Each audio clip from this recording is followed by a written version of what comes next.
Atatürk zamanındaki o He. uçağın şeysi Sabiha Gökçen. Sabiha Gökçen'in havaalanından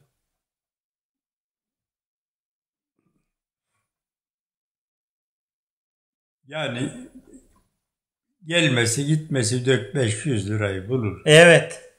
Bulur. Ben de dedim gelme diye de bilmiyorum. Belki gelirim dedi. Bayrama dedi işte. Dediğin gibi bir de 4 günlüğüne herhalde. 4 gün mü 5 gün mü neci işte. 4 gün de bu 4 gün mü? Değil mi bayram tatil 4 gün? 4 gün. Tamam.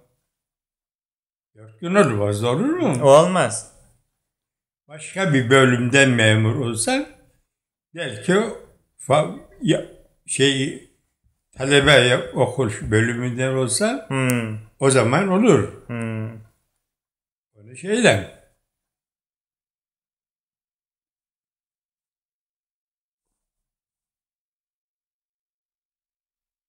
İsim bağlı. O kazandığını yiyor işte isim.